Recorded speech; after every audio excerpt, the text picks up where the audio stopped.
Welcome to this very exclusive auction.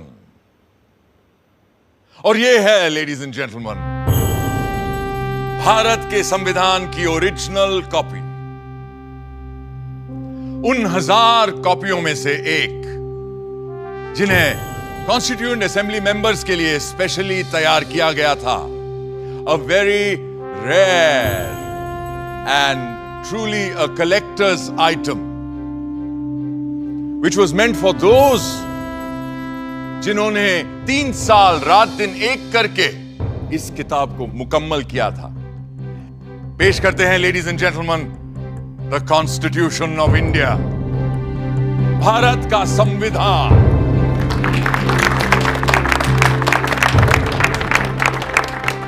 ये कोई आम किताब नहीं, बल्कि प्रतीक है हमारे मुल्क का। पर कभी सोचा है आपने कि ये मुल्क आखिर होता क्या है? समाजशास्त्री कहते हैं कि एक ही नस्ल, धर्म, जबान, परचम और हुक्म को मानने वाले बाशिंदों के समूह से बनता है एक मुल्क, एक देश। मगर हिंदुस्तान जैसे बहुत सी भाषाओं, धर्मों और तमाम जातियों प्रजातियों वाले सब कॉन्टिनेंट को किसी तंग नजरिए से नहीं देखा जा सकता है। और ऐसे मुल्क, ऐसे समाज में पुरानी रीतियों को तोड़कर सबको साथ लेकर आगे चलने के लिए किसी पुराने कानून से भी काम नहीं चल सकता है। इसीलिए हमारे पुरखों ने बनाया था हमारा संविधान, हमारा कॉन्स्टिट्यूशन, हमारा आईन। ये आईन ही तो वो आईना है जिसमें देखकर ही हम खुद को पहचान पाते हैं और संवार भी सकते हैं। आज से मैं आपको इस जादुई आईने के अंदर के संसार की सैर पर ले जाऊंगी। ये कैसे बना, कब बना, किस किसने बनाया और क्यों बनाया? तो चलिए चलते हैं वहां जहां कहानी शुरू हुई थी, हमारे संविधान की। पर फर्स्ट थिंग्स फर्स्ट, पहले आप भी तो ठीक से देख लीजिए उस मुकद्दस किताब को जिसकी बात हम कर रहे हैं।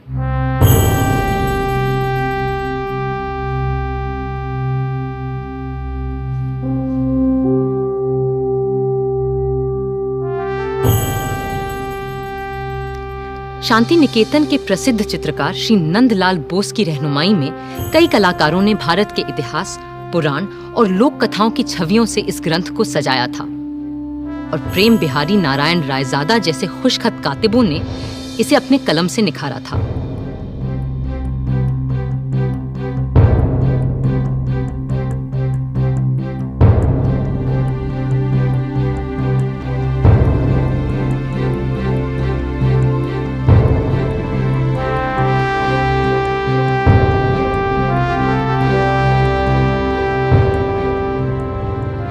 मगर ये काम मुश्किल होते हुए भी बहुत आसान था उस काम के मुकाबले जो इस संविधान की कल्पना कर इसे लिखित रूप देने वालों ने संविधान सभा में पूरे 3 साल लगाकर किया था।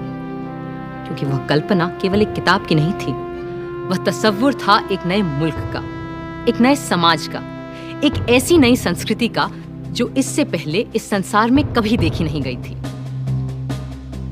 दिसंबर 1946 में जिस इमारत की तामीर शुरू की गई थी, असल में उसकी नींव बहुत पहले रखी जा चुकी थी। 1857 की क्रांति के दौरान बागी सिपाहियों ने भी हिंदुस्तान का एक अपना संविधान बनाने की कोशिश की थी। उनका विद्रोह तो जल्दी ही दबा दिया गया, मगर आजाद देश का एक अपना आईन बनाने का सपना न दबा था न हारा था। और जैसे जैसे महात्मा गांधी के नेतृत्व में आजादी की आवाज तेज हुई, तो अपना संविधान बनाने की मांग भी और तीव्र होती गई। My mentor Gopal Krishna Gokhale presented to the British government a note on the Constitution in 1914, and the British said, yes, we will accept it after the war. But now they want to make a constitution for us. But you know, a constitution for India should be and can be framed only by Indians. Now it works.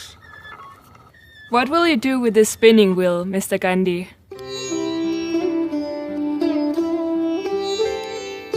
This is my secret weapon to drive the English rulers away so that we will have the power to make our own constitution. अब गांधी जी की सरपरस्ती में इतिहास ने दोबारा हमें एक नए भारत को गढ़ने का मौका दिया था। कांग्रेस नेता और आला वकील पंडित मोतीलाल नेहरू ने 1928 में एक रिपोर्ट तैयार की जिसे नेहरू रिपोर्ट या स्वराज संविधान के नाम से भी जाना गया। और उनके बाद जब उनका बेटा जवाहर कांग्रेस का सदर बना तो उस युवा नेता ने हिंदुस्तान के अपने संविधान के सपने को और शदीद तरह से सबके सामने रखा। आजादी दी नहीं जाती, स्वतंत्रता किसी कानून के नुक्ते को बदलकर नहीं मिला करती। इस तरह तो नए निजाम के नाम पर अंग्रेजों की पुरानी गुलामी को और मजबूत किया जाएगा। सच्ची आजादी तब मिलेगी जब हम अपनी चुनी हुई संविधान सभा के जरिए खुद अपने देश का संविधान सोचेंगे, अपना आईन तय करेंगे, अपना कॉन्स्टिट्यूशन बनाएंगे। भारत माता की जय! भारत माता की जय! जवाब में अंग्रेजों ने सन 1935 में एक गवर्नमेंट ऑफ इंडिया एक्ट बनाया। ये एक्ट भारतीयों की उम्मीदों से न सिर्फ बहुत कम और अलग था, बल्कि इसकी वजह से कांग्रेस और मुस्लिम लीग के दरमियान दूरियां और बढ़ने लगीं। इस बीच दूसरे विश्व युद्ध के दौरान सन 1945 में डॉक्टर तेज बहादुर सप्रू ने सभी पार्टियों से मशवरा करके एक सांझे संविधान का खाका बनाने की कोशिश की। उधर वर्ल्ड वॉर II की मार और इधर आज़ाद हिंद फौज और भारत छोड़ो आंदोलन के चलते अंग्रेजों का भारत पर अनंत काल तक राज करने का इरादा नेस्तो नाबूद हो चुका था। विंस्टन चर्चिल युद्ध तो जीते, मगर बेचारे चुनाव हार गए और बर्तानिया के नए प्रधानमंत्री क्लेमेंट एटली ने कहा कि भारत के लिए नया संविधान बनाने और मुसलमानों को अलग अधिकार देने की मुस्लिम लीग की मांग पर काम फौरन शुरू किया जाएगा। इसी के मद्देनजर पहली बार हिज मैजेस्टी की सरकार के 3 कैबिनेट मंत्री एक साथ भारत भेजे गए और ये कहलाया cabinet mission. Believe me, India will be a much better place after you have left us to ourselves. That's precisely what we ought to do, Mr. Gandhi. Our only fear is whether it's possible to minimize the violence and the bloodshed which is predicted in this subcontinent when it breaks into Hindustan, Pakistan, and Princeton. Then don't break India. But what about Mr. Jinnah's Pakistan? Why will you listen to my brother Jinnah if you are not ready to listen to others? And why do you presume that Jinnah will not see sense when you meet him in Shimla? I do wish our hopes come true when we meet in Simla, but it is important that you're also present there. What will I do there? I'm neither a member of the Congress nor of the Muslim League or of the other outfits that you have invited there. But still, we will need your wise counsel in Simla when discussions are held about an interim government and a new constitution for India. लाट साहब यानी vice Roy की शिमला कोठी में बैठक लग रही थी और वहां भारत भर की अहम सियासी हस्तियां जमा हो रही थीं। कांग्रेस की तरफ से आए थे उनके अध्यक्ष मौलाना आज़ाद, साथ में थे पंडित जवाहरलाल नेहरू, सरदार वल्लभ भाई पटेल और खान अब्दुल गफार खान। मुस्लिम लीग की तरफ से थे मिस्टर जिन्ना, जिनके साथ थे लियाकत अली खान, सरदार निश्तर और नवाब इस्माइल खान। फिर सिख, पारसी, ईसाइयों और दलितों के नुमाइंदे भी थे। उधर पूरे मुल्क में फैले सैकड़ों रजवाड़ों की तरफ से वहां मौजूद थे भोपाल के नवाब मोहम्मद हमीदुल्ला, जो उन दिनों चेंबर ऑफ प्रिंसेस के चांसलर थे। Friends, the winds of change have swept the old order all over the world, ever since this bloody war has started. And our new Labour government of Britain is of the opinion that the time has come for Indians to decide how they are going to govern themselves.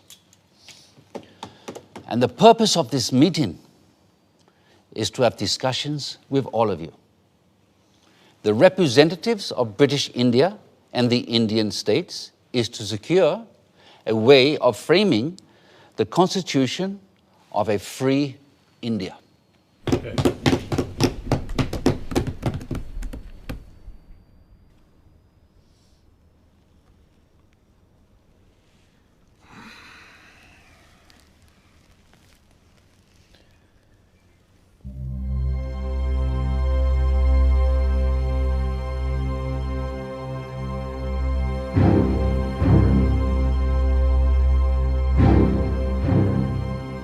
जिन्ना साहब को ये बात नागवार गुजर रही थी कि जिसे वो महज हिंदुओं की पार्टी मानते थे, उस कांग्रेस के आधे नुमाइंदे मुसलमान थे और उनकी रहनुमाई भी एक मुसलमान ही कर रहा था। शिमला की ठंडी आबो हवा का ऐसे माहौल में गर्म हो जाना लाजमी था। मैं और मेरे साथी इस वक्त यहाँ पूरे हिंदुस्तान की आज़ादी की पेशकश लिए मौजूद हैं। बाकी मसाइल दोयम हैं जो हम बाद में भी तय कर सकते हैं। अपनी कॉन्स्टिट्यूएंट असेंबली में जो जमा होगी एक आज़ाद हिंदुस्तान के ख्वाब की ताबीर करने के लिए।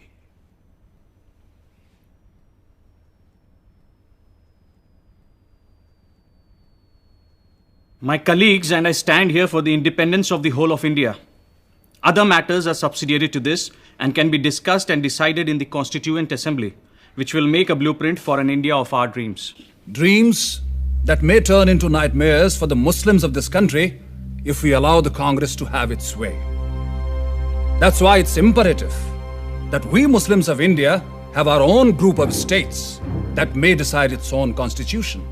What are the groupings you have in mind, Mr. Jinnah? All the Muslim majority states like Sindh, Punjab, Balochistan, and Northwest Frontier Province will form the first group. And the states of Assam and Bengal will be in the second group. Mr. Jinnah, if, as you suggest, these groups separate from the body of India, then pray tell us, what is left for the Constituent Assembly to make laws for? The rest of India in the center and the south? And what happens to the princely states? Well, they can have their own constituent assemblies. This is not acceptable to us. We are here to discuss the fate of a united India, not to break India into pieces. And if this is the purpose of this mission, I'm afraid we have no business being here. In that case, I'll be forced to adjourn the meeting.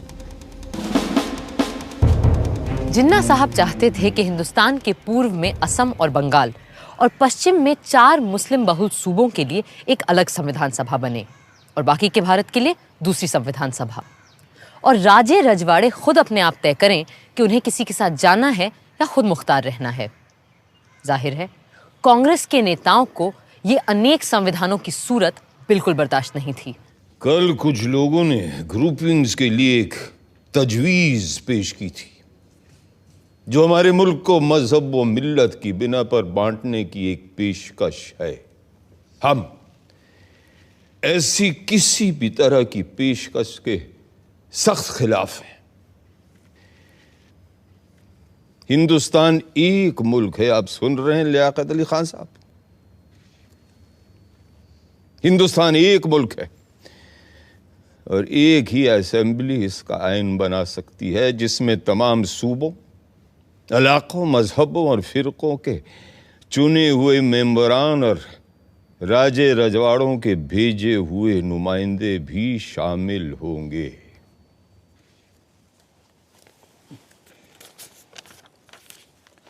References were made yesterday to groups of provinces arranged on communal lines. We are totally against any machinery to run any such groupings. India is one nation and it needs its constitution to be made by one assembly, which has elected representatives of the states, region, religion, and the nominated representatives of all the princely states as well. This is what I call the tyranny of numbers. Everyone knows here that such an assembly will have a brute majority of caste Hindus and their party, the Congress. And in the game of numbers, minority Muslims will have no say left. That's why we need 2 assemblies, so that Muslims can frame their own laws. मगर मेरे भाई जिन्ना, क्या आज तक हमारे पास हिंदुओं के लिए अलग और मुसलमानों के लिए अलग आइन थे? नहीं थे ना? तो फिर यकबयक आज इन 2 कानूनों की जरूरत क्यों आन पड़ी? क्यों? I trust the British sense of fair play. But with the Hindus ruling India through their Congress, Muslims need a special constitutional protection. I have gone through the length and breadth of India And I know how vulnerable Muslims are feeling today. And as their sole representative here, it is my duty to... ये आपसे किसने कह दिया कि मुसलमानों के अकेले नुमाइंदे आप ही हैं? अरे भाई, मुसलमान तो हम भी हैं, क्यों मौलाना? Well, I do not need to establish my credentials here. Because the Muslims of this country know who stands here for their rights and who here is a paid quisling Muslim masquerading as their representative. I take strong objection to such a remark being made about my esteemed colleague. Mr. Jinnah, if I've got you right, you need these groupings because of the communal mistrust that exists in this country. That's perfectly right, Sir Stafford. Muslims cannot be a part of a constituent assembly which will be dominated by caste Hindus. May we deal with first things first, please, which is to dispose of the problem of the Indo-British relationship. For that, we need to make our own constitution for a free India. The communal problem can be dealt with later. Later? Later, there'll be no Muslims left alive in India if Congress is given its way. And that is unacceptable to me. If Mr. Nehru doesn't like the idea of groupings of states within the same India, then it will be better to have two Indias. One for Hindus and another for Muslims. Hindustan and Pakistan. And a Princestan, the federation of the princely states. This is ridiculous. It clearly indicates the reality behind the groupings proposal Mr. Jinnah is making. I will not be a party to this balkanization of India. No! India is one and will remain one country. कड़वा सच ये था कि अंग्रेज हिंदुस्तान में अपनी घटती हुई फौजी ताकत से अच्छी तरह वाकिफ थे और वो चाहते ही नहीं थे कि सांप्रदायिक आग को फैलने से रोका जाए। पर हाँ, जाने से पहले सत्ता वो सौंपना चाहते थे एक ढीले से राष्ट्रसंघ के हाथ, जिसकी लगाम हो सके तो उनके ही हाथों में रहे। इन्हीं सब बातों को लेकर 16 मई 1946 को एक समझौते का मसौदा बनाया गया। United Dominion of India will be given independence as and when the appropriate time comes. In the meanwhile, two constituent assemblies will frame the constitution. One for the Muslim majority provinces, which will be grouped Balochistan, Sindh, Punjab, and Northwest Frontier Province as the first, and Bengal and Assam as the second group. The Hindu majority provinces in the central and southern India will form another group and make their own constitution. But the central government will be empowered to run foreign affairs, defense, and communications, while the residual powers and the responsibility will belong to the provinces coordinated by their group. How can you have two assemblies for one nation? Are you suggesting that there will be Hindu constitution and Muslim constitution? And which constitution will be applicable to the central government? But sir, Assam is not a Muslim majority province. Then why? Gentlemen, please, these are only recommendations which have yet to be accepted by the two main parties, that is the Indian National Congress and the Muslim League, whose working committees are going into details of this plan, and there is no need for us to add anything more at this moment. Thank you. But Nehru is adamant he won't agree to such a proposal. I'm ready to sit together with Jawaharlal, for whom I have great regard, to convince him of the value of these groupings, since he has no desire that the British stay back in India any longer. And if I'm right, then even British do not desire to stay back here any longer. Not just Nehru. The entire Congress Working Committee is dead against the concept of two constituent assemblies and two separate constitutions.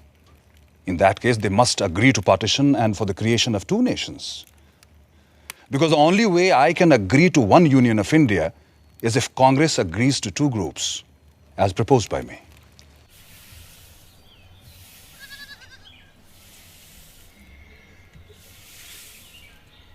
Bapu, working committee ने जिन्ना साहब की groupings की तजवीज के खिलाफ एक resolution pass किया है। The Congress Working Committee agree that the groupings will hinder the concept of a united India and rejects any such demands put by external pressures which will hinder the working of any body constituted to decide the future of an independent country. There should be a sovereign body for the purpose of drafting the Constitution, and it must be unhindered by any external authority. ये है हमारा दस्तावेज बाबा। हम अपने देश का बंटवारा कभी कबूल नहीं कर सकते। अंग्रेजों ने हमारे साथ चाहे कुछ भी किया हो, उनके कैबिनेट मिशन ने अपना काम पूरा कर लिया है और अब उन्हें जल्दी है कि वो हमारी छाती से उतरें और जाएं। अब ये हम पर है कि हम कैसे अपनी इस दुखी अभागी धरती को सुखी और भाग्यशील बनाएं। कुल मिलाकर कैबिनेट मिशन असफल हो चुका था, मगर वो खाली हाथ वापस भी नहीं जाना चाहते थे। सो दोबारा एक बार मिलने और बातचीत का सिलसिला शुरू हुआ और 1 महीने की मशक्कत के बाद 16 जून को एक और प्रस्ताव सामने आया। Partition? The Congress will never agree to partition. Why would they agree to parity between themselves and the Muslim League in the interim government? And why would they not agree to have any Muslim members on behalf of Congress? How can 1/4 of the population be given half the population's seats in the cabinet? अगर हमने cabinet mission की सरकार में शामिल होने की तजवीज़ नहीं मानी तो न सिर्फ हमें सरकार से बाहर बैठना पड़ेगा, बल्कि ये मुमकिन है कि अंग्रेज हमें दोबारा जेल में डाल दें। अब इससे बेहतर यह है कि हम उनकी इतनी सी बात मान लें कि हमारी भेजी काबीना की फहरिस्त में किसी मुसलमान का नाम न हो। खुद अपना नाम कटवाने की तरकीब बता रहे हैं आप तो मौलाना। सरदार, मुल्क किसी भी शख्स से बहुत बड़ा होता है और किसी भी मिल्लत से भी। मैं मौलाना की बात समझ सकता हूं। अगर हमने सरकार में आने का ये मौका हाथ से जाने दिया तो यकीनन मुस्लिम लीग और खास तौर से जिन्ना साहब इस बात का नाजायज फायदा उठाएंगे। बापू, आपका क्या कहना है?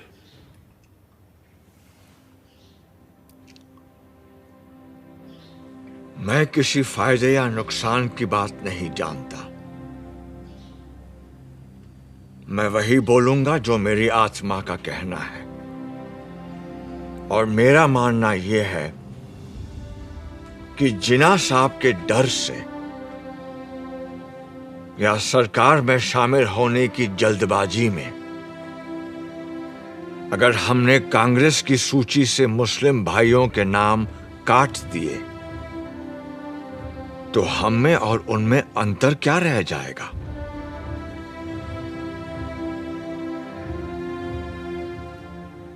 जिन्ना साहब सिर्फ मुसलमानों के नेता हो सकते हैं, पर आप लोग तो सिर्फ हिंदुओं के रहनुमा नहीं है ना? बापू, आपने सही फरमाया, मगर क्रिप्स और उनके साथी अभी रुकने वाले नहीं हैं, और अगर सरकार में शामिल होने के लिए हमें मुसलमानों को अपनी काबीना से खारिज करना भी पड़े तो क्या फर्क पड़ता है? मुझे फर्क पड़ता है, और मेरा ऐसी पार्टी से कुछ लेना देना नहीं हो सकता है। अगर आप लोग सरकार संभालने के लिए इतने उतावले हैं तो बनाइए आप सरकार। मैं दिल्ली छोड़कर जा रहा हूं। बापू, हम आपकी बात समझते हैं, पर अगर इस समय उन्हें फौरन जवाब नहीं दिया तो ये मौका हाथ से निकल जाएगा। अगर यही आप सबका फैसला है तो मैं अपनी हार स्वीकार करता हूं। मुझे अंग्रेजों की नीयत सही नहीं लगती, पर मेरी बात ही सही है, इसका कोई सबूत भी तो नहीं है मेरे पास।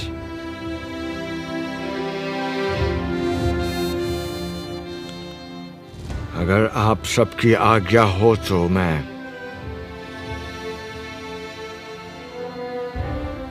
इजाजत चाहूंगा।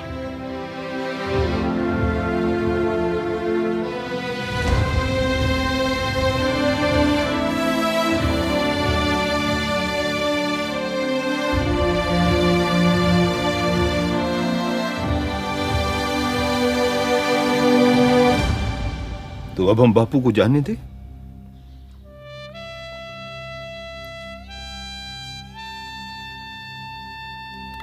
प्यारे लाल,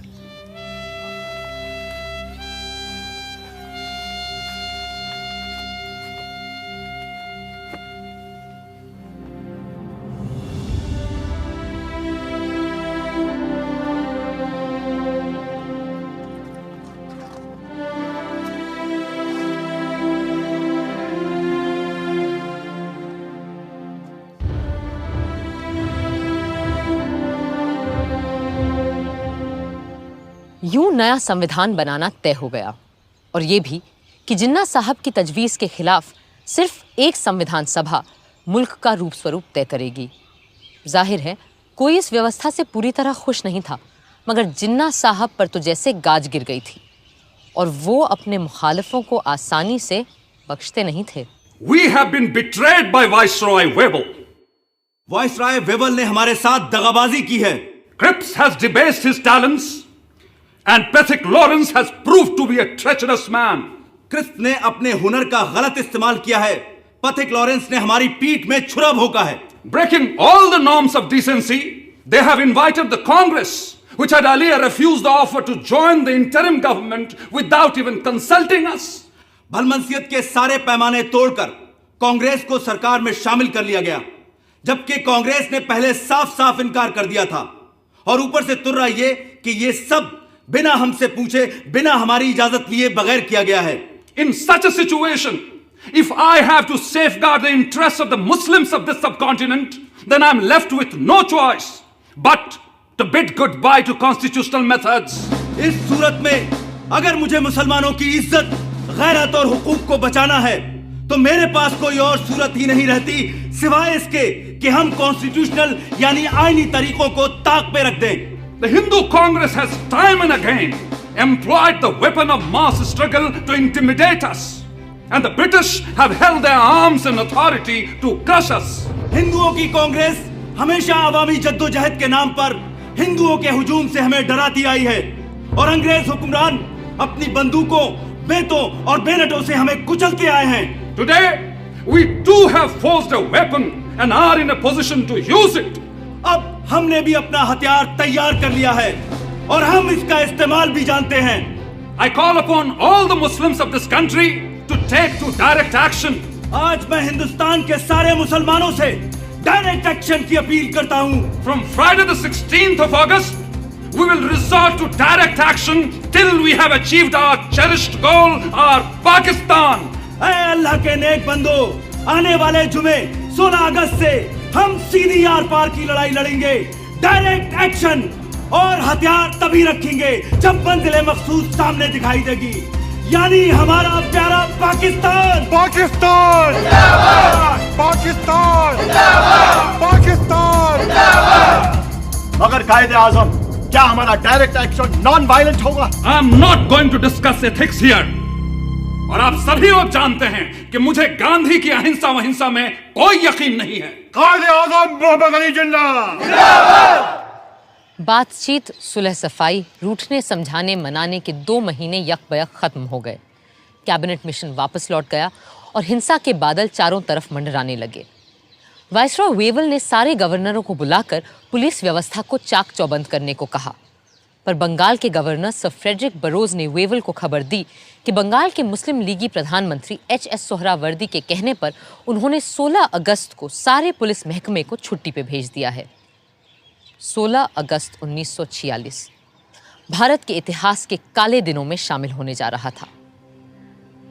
जिन्ना साहब की पुकार पर 16 अगस्त की सुबह से ही हथियारबंद लोग कलकत्ता की सड़कों पर उतर आए और हत्याओं का सिलसिला शुरू हो गया। बदले में दूसरे संप्रदायों के लोग भी निकल आए और सड़कों पर 3 दिन तक सिर्फ हत्यारों का राज था। पुलिस छुट्टी मनाती रही, फौज अपने ड्रैगन टैंक लिए बैरकों में बैठी रही और सड़कों पर कत्लोगारत, खुरेजी और आगजनी होती रही। 3 दिन में 4000 से ज्यादा लोग मारे जा चुके थे। बंगाल में जो हुआ उसके बदले में पहले बिहार और फिर बाकी भारत में भी हिंसा का तांडव मचने लगा। बंबई शहर तक दंगों की चपेट में आ चुका था। पर पूर्वी बंगाल के नोआखली में जिस तरह हिंसा का चक्र शुरू हुआ उसने सबको दंग कर दिया। सब छोड़ छाड़ कर गांधी जी चल पड़े नोआखली।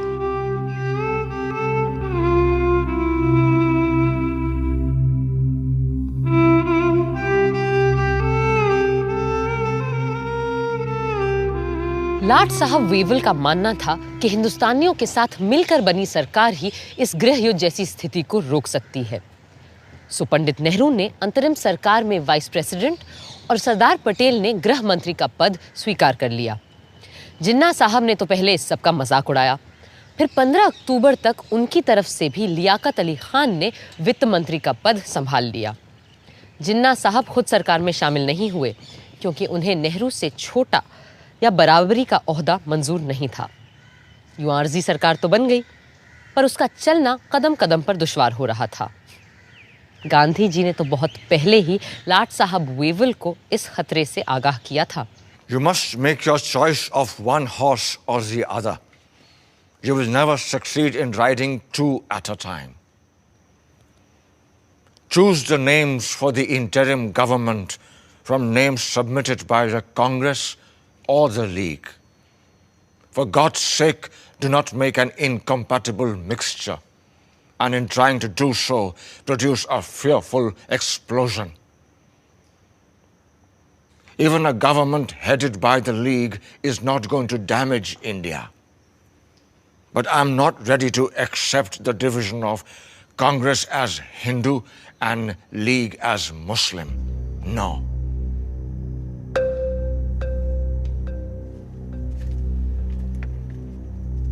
वेवल इतने हताश हो चुके थे कि उन्होंने अपने एक खत में सम्राट किंग जॉर्ज को लिखा, The situation reminds me of a childhood puzzle in which I had to manipulate marbles into their pens. Just as the last one seemed to get into place, the others invariably run out. I am trying to postpone convening the Constituent Assembly as much as possible, and maybe have one more round of talks with Mr. Jinnah and Nehru. Perhaps in London, a city both of them have lived in and love. दिसंबर 1946 के London के बर्फीले माहौल से ज्यादा सर्द अगर कोई चीज थी तो वो था मिस्टर जिन्ना और पंडित नेहरू के बीच का रिश्ता। कई मुलाकातों के बाद भी जब कोई बात न बनी तो आखिर नेहरू जी ने अंग्रेजों को उनके घर में घुसकर अंतिम चेतावनी दे डाली। There is a great urge amongst the populace of India for political progress and for making a constitution. Mr. Jinnah's Muslim League is but a fly on the weighing scale compared to the vast force in India. And if the British authorities do not call for the Indian Constituent Assembly immediately, we will have to resort to another mass action against His Majesty's government. Thank you, gentlemen. Mass action के डर से British सम्राट की सरकार तुरंत मान गई और पंडित नेहरू के भारत लौटते ही 3 दिन के अंदर हिंदुस्तान का आईन बनाने के लिए कॉन्स्टिट्यूएंट असेंबली का मिलना तय हो गया। 9 दिसंबर 1946 के ऐतिहासिक दिन इसी इमारत में पहली बार इकट्ठा हुई भारत की संविधान सभा। प्रादेशिक विधानसभाओं से चुने गए नुमाइंदे इस ऐतिहासिक दिन के लिए सज धज कर पधार रहे थे। मुस्लिम लीग ने जैसा कि उम्मीद थी, इसका पूरी तरह से बहिष्कार किया। हिंदुस्तान को एक नया रूप देने के लिए, एक नए संविधान को आकार देने के लिए सारे महत्वपूर्ण लोग कॉन्स्टिट्यूएंट असेंबली में मौजूद थे। बस 2 लोग वहां नहीं थे, और शायद 2 सबसे अहम लोग, कायदे आजम मोहम्मद अली जिन्ना और महात्मा गांधी। संविधान सभा के बहुत से सदस्य गांधी जी से मार्गदर्शन और आशीर्वाद लेने उनके पास पहुंचे।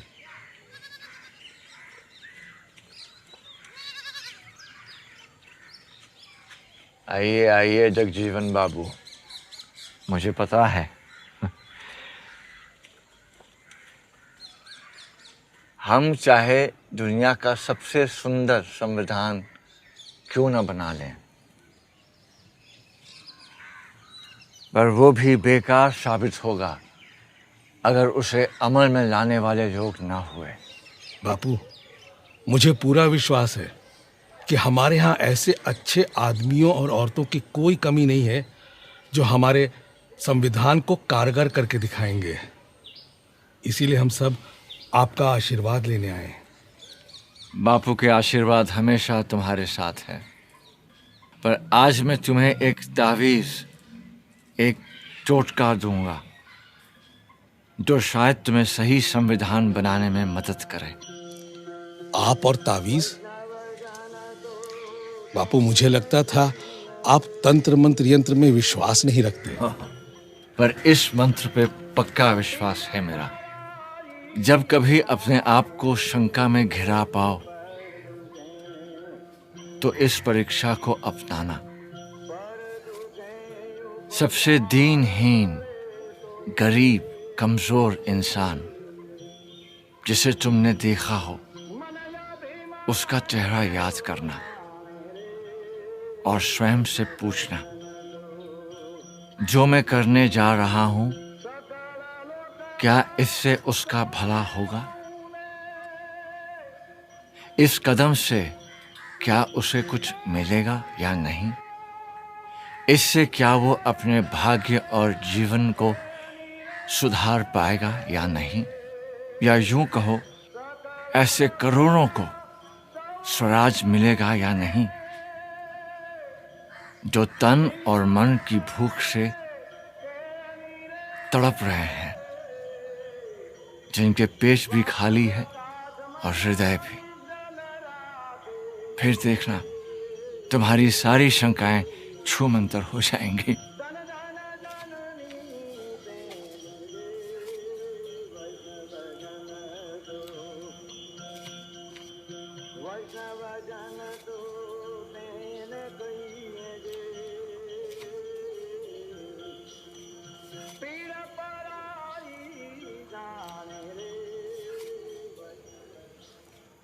संविधान सभा ने सबसे सीनियर सदस्य डॉक्टर सच्चिदानंद सिन्हा को कार्यकारी अध्यक्ष चुना और उनकी निगरानी में सारे सदस्यों ने शपथ ली। फिर सभा के परमानेंट प्रेसिडेंट के रूप में चुना गया डॉक्टर राजेंद्र प्रसाद को।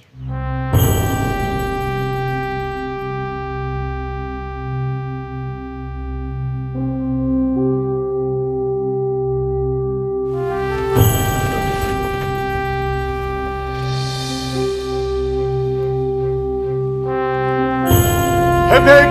Hooray! Hip hip! Hooray! Hip hip! Hooray!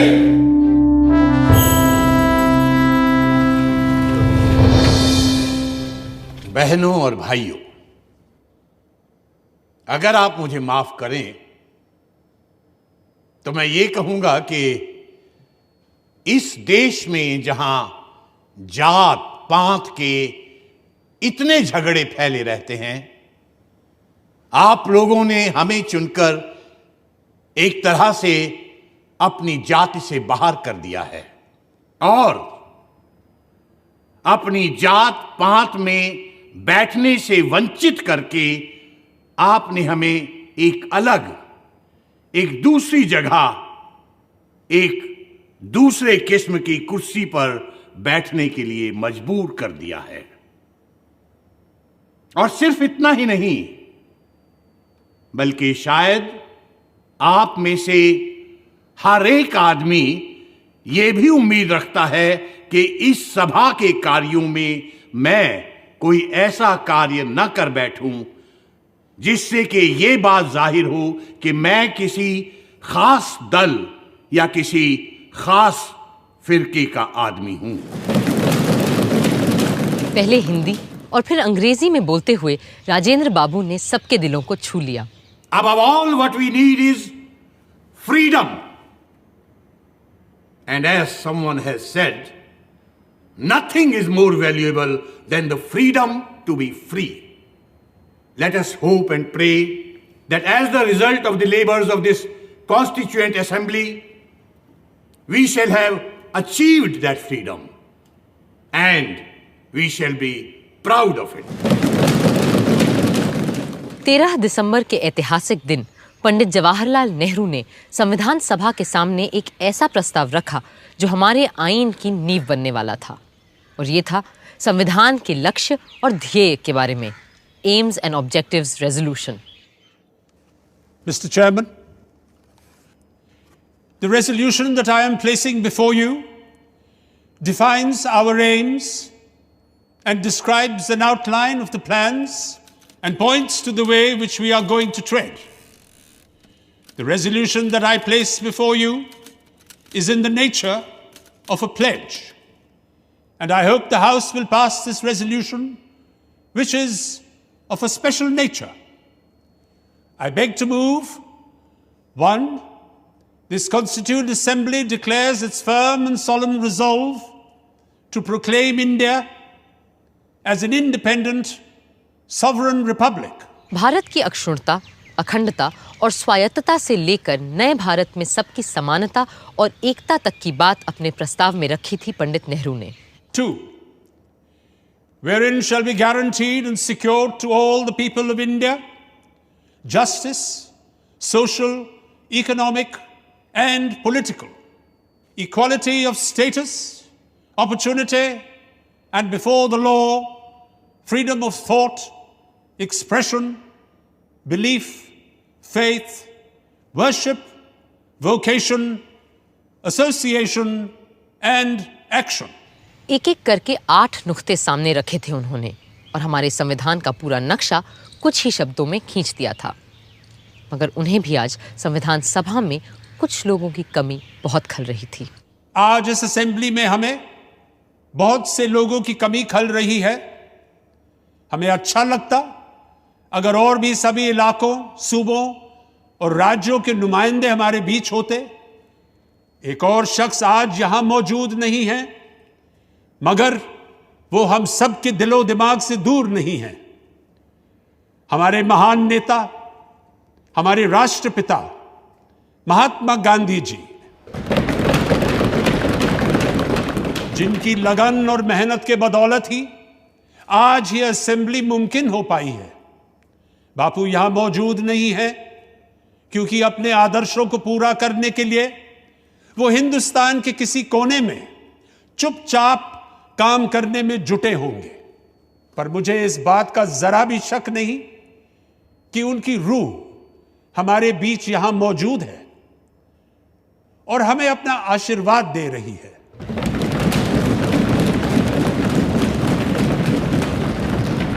I also think of the various constituent assemblies that have gone before us, when the fathers of the great American nation met and fashioned out a constitution that has stood the test of time for more than a century and a half. My mind goes back to that Constituent Assembly which met in the lovely city of Paris, and how the king and other authorities came in its way, and it still continued. Even the room for that meeting was denied, and the Constituent Assembly betook themselves to an open tennis court and did not disperse till they had finished the task they had undertaken. We too, whether we meet in this chamber or in the fields or the marketplace, will go on meeting and continue our work till we have finished it. 13 दिसंबर को AIIMS and objectives resolution के साथ पंडित नेहरू ने हमारे संविधान की नींव रखी थी, और 14 दिसंबर को जिन्ना साहब ने संविधान सभा की पूरी बुनियाद पर ही सवालिया निशान लगा दिया। Is complete independence the goal of the Muslim League? What do you think we are fighting for? Our goal is complete independence, certainly. The complete independence of Pakistan. But Mr. Jinnah, if the Congress accepts the proposals laid down by the British government, would the Muslim League be then ready to take part in Constituent Assembly? It's all very well to talk in this loose way about Constituent Assembly. The reality is that the Congress with 292 supporters, there might be a few less, has a brute majority, where the Muslim number is only 79. Is that what people understand when they talk of democracy? The truth is that between the Hindus and Muslims in India, there is no such thing as democracy. Does that mean that the Muslim minority wants a veto on the progress of the majority? What majority do you mean? If you mean the Hindus, then we wish them Godspeed. Go ahead and establish your Hindustan. Frame your constitution for the Hindus, but then leave us alone, and we shall frame a constitution for Pakistan. ये तो बस आगाज था। आगे और तमाम अड़चनें आनी बाकी थीं। अब देखना है इन चुनौतियों का सामना कैसे किया हमारा संविधान बनाने वालों ने।